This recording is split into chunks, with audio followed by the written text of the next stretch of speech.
Hey, what's up, rock stars? It's Rox with a little bit of talk about what's at the top of the blog. So let's get to it. All right, rock stars. Okay, so the first story up. I'm trying to figure out what. Okay, let's start with Meg Thee Stallion. Child, I've been talking about Meg and them quite a bit, huh? It hasn't been nothing negative, but I'm starting to feel like, okay, like what? This definitely letting you know that she's the it girl right now. So Meg Thee Stallion, you guys remember, she was shot in both of her feet by, allegedly by Tory Lanez.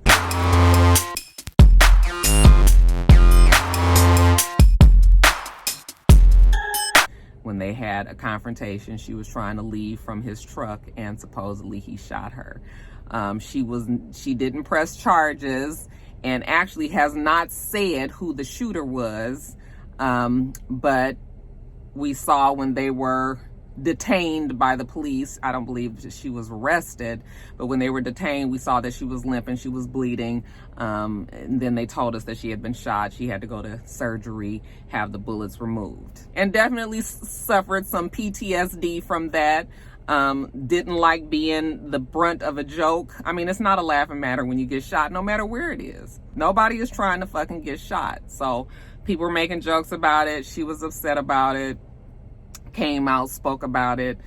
People still kind of continue to say certain things, but you would have thought that that would have kind of killed it. And it did, I guess, for whatever it was worth. Then Wet Ass Pussy comes out, WAP. And when that song comes out along with the video, and people see her in the video and she's dancing and she's got on heels and she's doing, her routines and whatever, then people started to doubt that she even got shot in the foot. People started to say that it was some sort of stunt, even though we saw when the police, pulled them over and had them get out and walk backwards, and the helicopter was on them. I mean, that's an awfully long way to go for a stunt, you guys. And I mean, I guess what they're saying is the stunt was her saying that she got shot in the foot and maybe she just didn't step on a bottle or, cut her foot somewhere walking barefoot. So she then had to come back and post pictures of her injured feet and the surgery and the stitches that she got as a result of that surgery to prove to people that she was not lying about what happened to her feet. I just was reading it like, are really people thinking, I mean, I just don't understand. People are just demanding for this girl to prove that she was shot in her feet because she had on heels. Like, I mean, it's crazy, you guys. She said that her feet were fine when she when she did shoot the video. Maybe the bullets went through the fleshy part of her feet, maybe it didn't hit any serious bones in her foot, maybe, I mean, I just don't know why people have to make life so difficult for folks, you guys. I just honestly don't. But anyway, she posted these pictures, and I'm guessing we'll see if that's going to be that. One of the rock stars said in my comments, I actually forgot to look it up, but they're saying that the DA in LA is now contemplating pressing forward in the charges against Tory Lanez. Because, the DA, the prosecution can pick up any case that they want to if they feel like, even if the person is not cooperating, because like I said, Meg is not saying what happened. But if the person is still not cooperating, the prosecution can still step in and start the case without her. Okay. I guess now they're saying that the DA is saying like, okay, now we have proof. We see her feet. They are definitely injured, okay, and shot. So now we can go forward because Tory Lanez was arrested for having a concealed weapon. Again, I don't know if that's true because I didn't look that up. I'm just remembering that somebody said that in my comments. Now Tory Lanez might have some legal problems that are coming his way. He has been hugely absent from social media. I don't know if he's still doing his radio show that he was doing on Instagram, his COVID thing. I don't know nothing. I know that he came, that Was Poppin' song, which is my jam, you guys. Did you see the teachers that did the remix on? Oh, I was just like, girl, y'all did that. Boy, I tell you, I love that video, especially the first girl with the short haircut. I was just like, girl, I could listen to her flow all the time. I mean, they did it. Anyway, the last that I heard of Tory Lanez was when he's on the remix of that What's Poppin' song. And I just love that song. Just something about ding, ding, ding, ding, ding, ding, ding. Ding, ding, ding, ding, ding, ding, ding. Y'all, that shit be jamming. Anyway, but I haven't seen nothing nor heard from Tory Lanez ever since. And y'all remember Meg's people was like, we on that ass. And I was just like, maybe he better keep a low profile. That won't be too hard, y'all. He eeny meeny. Anyway, y'all, let me go. But yeah, that's what's going on there. Oh, also, let me add to this. WAP, wet ass pussy. You guys, it's hitting it's doing well out there. They say that it debuted at #1 on the Billboard Hot 100s. That will be the second #1 debut for Meg Thee Stallion. The first one being her Savage remix, which was just a couple of months ago with Beyonce. And this will be the fourth #1 debut for Cardi B. The song is doing very, very well. It hit some records on YouTube. I think they said 26.6 million views in the first day on YouTube. 26.6 million views. That is a whole bunch of people. They said that is the highest number of a female collaboration video viewed in one day ever on YouTube. All right, so good for them for that. It went certified gold in 1 week. Okay, and I'm sure it will go platinum in another week or two. And shout out to Frank Ski, you know, who they actually, sampled. There's some whores in this house. There's some whores in this house. I know Frank Ski got to be making a good little coin off of that. And if you guys don't know who Frank Ski is, he was a DJ out here in Atlanta and was a popular DJ like up in Baltimore back in the day. So that's where There's Some Whores in This House came from. But yeah, you guys, so good for them. I done told y'all last week I was fine with the song. I'm fine with these girl rappers saying and doing what the hell they want to say and do. Let these young girls talk about their wet ass pussy if they want to. Let them kids have fun. It's gonna be plenty of time where they got to be serious, you know. So let them do what they doing right now, you guys. I guess congratulations are in order for the two girls. I think the song does belong to Cardi B officially, and I guess this is going to be a great song to, you know, add to her sophomore album. And maybe she won't be in that sophomore slump like a lot of people do fall into when their first album was such a hit. We'll see, okay? But yeah, that's it. What's going on with Meg and her feats. This story is kind of is difficult because Trey Songz has been involved in a lot of smoke. It's been a lot of talk about Trey Songz and domestic violence, him assaulting women sexually, physically, and I am kind of one of those ones that come from the way of thinking that where there's smoke, there's fire. Okay, can't quite put my finger on what might be happening there, but I tell you guys all the time, when people start saying things over and over and over again, it's something that we need to pay attention to.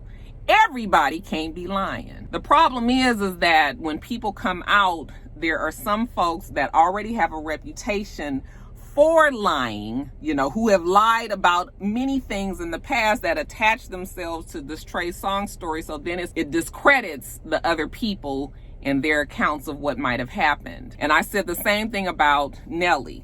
You know, there was a lot of smoke and a lot of talk about Nelly sexually assaulting these women. I mean, it was like every few years we was getting another story about some woman was date raped or raped, you know, in his hotel or on his tour bus or something like that. And, you know, that also made me side-eye, like, the cases always went away, but the cases always came. So now we got Trey Songz. The most recent accusation was Selena Powell, which that's the person I was telling you that was problematic. That's attached herself to this story. You guys know Selena Powell. She is the one that famously accused Offset of fathering a baby. I think a baby that she didn't even have. But she was saying that she had a full relationship with Offset behind Cardi's back and he had fathered a child with her. She didn't even have a child. And I think she finally admitted that she didn't never even do anything with Offset. And she has many other stories of the things that she supposedly have done with other people, other celebrities. I always think to myself, like, these stupid celebrities, including Snoop, who I love, y'all know I love Snoop, but he's one of those ones that have been involved with her when you know how, she is. Like, the things that she does. She blasts everybody, she takes video of them when they sleep in the bed with her and, all of these things. And you guys continue to do it. So this girl is out there. She does have contact with some of these male celebrities, rappers, singers, and shit that, for whatever reason, just continue to fuck on this girl. And then she continues to blast them, and it just be a whole bunch of mess. But then wrapped up in all of that, she lies a lot. So you don't never know if the story that she's telling is true or not. Okay, so anyway, I preface that to tell you that Selena and her friend, this girl named Eliza, they were on a podcast show. Oh, I didn't put the dang on name of the show. But anyway, they were on a podcast, and they were talking sex. And one of the guys asked Eliza what was like the nastiest thing that she ever did, with a celebrity. And she said that she was having consensual sex with Trace. Well, she didn't say Trey Songz at first. She said she was having consensual sex with a celebrity. And then when they finished, she went into the bathroom and he came in there and peed on her, like all in her eyelashes, all in her face and shit. She probably was sitting on a potty or something.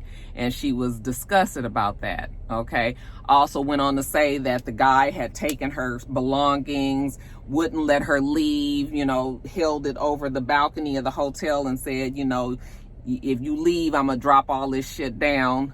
And then finally told her that she could leave when he left to catch his flight. Okay. So then Selena tells her, like, well, say who it is. And she says, oh, I don't give a fuck. It's Trey Songz. Then Selena went on to say that her and Trey Songz have had, run-ins as well, that he treats her the same way, that at some point back in 2018 that he had sexually assaulted her. And she ended up going to the police and putting a police report in. But she ended up dropping the case when she said Trey Songz had threatened to make her life very uncomfortable. Like I said, you take that however you want, because Selena Powell, does have a past that has confirmed lies in it. So, with all of this stuff coming out, Trey Songz finally gets fed up and decides to say he's tired of all the bullshit, people talking about him.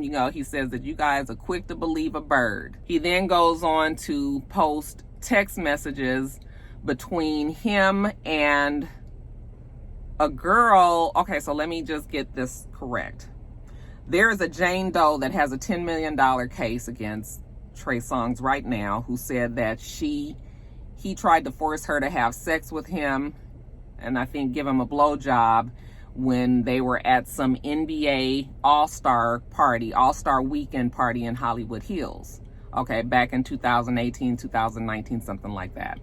And she went and now has this $10 million case. Well, evidently, one of the girl's friends has reached out to Trey Songz and told him that the girl is lying.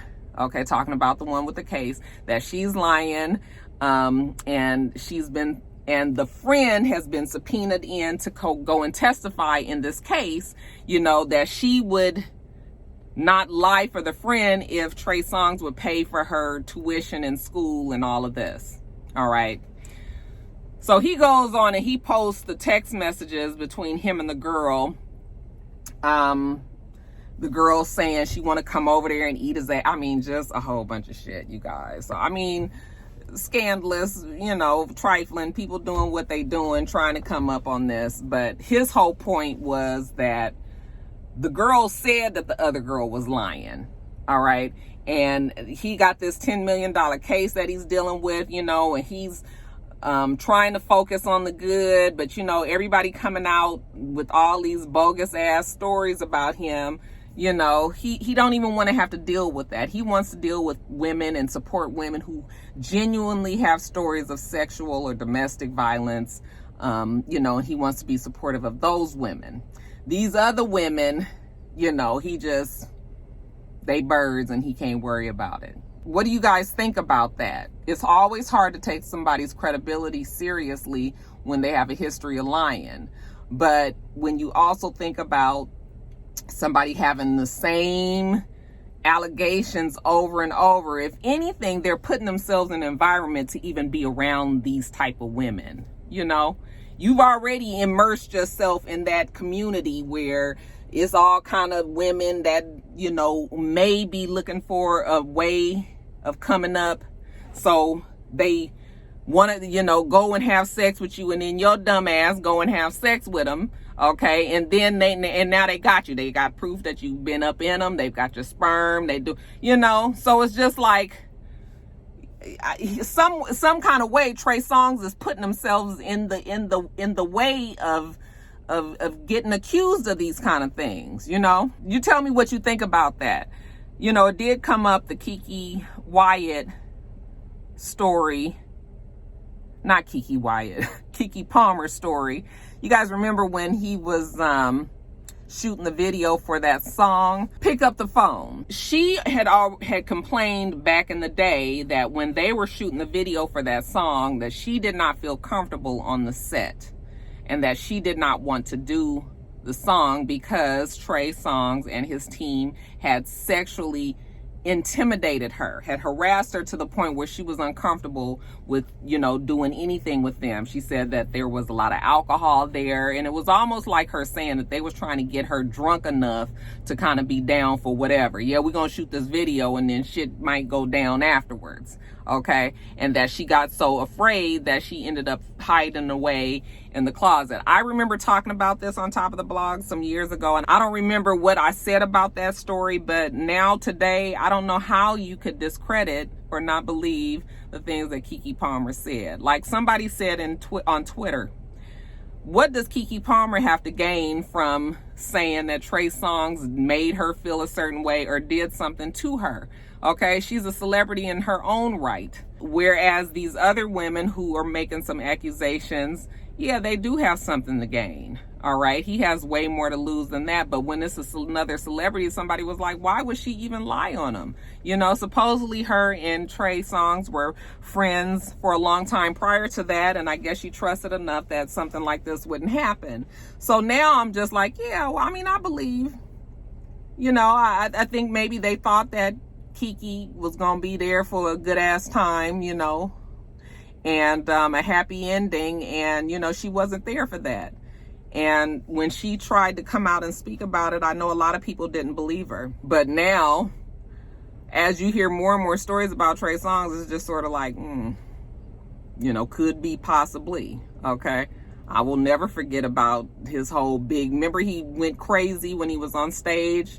I think they cut his set short and he tore up the whole complete stage. That's when I was like, this nigga got an anger problem. You done threw the drums all over the place and kicked down the petitions and all of the, I mean, he acted a fool and he ended up getting arrested for that. So I'm just like, yeah, I don't know, you know. And even then with the whole thing with Keke Palmer, it was the same response then that he has now, which was, you know, Keke, you know, is basically lying. She got my number. Y'all always want to believe somebody that's lying. I would prefer to deal with, you know, the positive and, you know, supporting women that, you know, really have had things happen to them. It was sort of like the same thing that he said then is what he's saying now. Y'all so quick to support a bird or believe a bird. You know, the devil really wants his soul. And look, he could actually have, you know, changed, and maybe he ain't about that life no more, and now he wants to be on the straight and narrow. But, you know, sometimes you can't outrun your past. And, you know, you sometimes you got to answer for the things that you've done, maybe that you wouldn't do the same today, you know. So I don't know. But yeah, y'all, when it's smoke, it's always some fire. It's too bad that you have a known liar that's attached to the story, and it discredits those who truly have had issue with him or any other suspect in a case like this. It's sad when somebody that, you know, that's a known liar is hooked up with it. But y'all tell me what y'all think about that with Trey Songz, though. You believe any truth to these allegations? Okay, so it seems that Monica is trying to get her former boyfriend, and some would say her first true and real love, C. Murder, also known as Corey Miller, out of jail. Corey Miller is the younger brother of Percy Miller, also known as Master P. He was put in jail back in 2003 for life for killing, for murder. And as the story goes, he was in a New Orleans nightclub. There was a 16-year-old kid who had gotten a hold of somebody's fake ID or something and got inside. There was some sort of fight. The boy was jumped and beat up. I don't know what made the fight break out or what happened there, but then they said that people saw C. Murder stand above him, who was there to perform, I believe. He was there performing. They said that they saw him stand above the boy who had been stomped out and shoot him in his head. Okay. C. Murder always said that he was innocent, that he did not shoot this boy and kill this boy. But because there were two witnesses who said that they had seen him do it, then he was taken to court. He was convicted. It was a 10-2 jury back then. Back then, you didn't have to have a unanimous decision. Today, you would have to have a unanimous decision, or it would either get thrown out, or they would have to go, mistrial and do it again. But the 10 out of 12 voted to give him life in prison, so that's where we are today. Okay, like I said, he's maintained that he's been innocent all this time, and now the witness, it's still been like 7 or 8 years, I think, since the witness finally came about and said that he lied on the witness stand.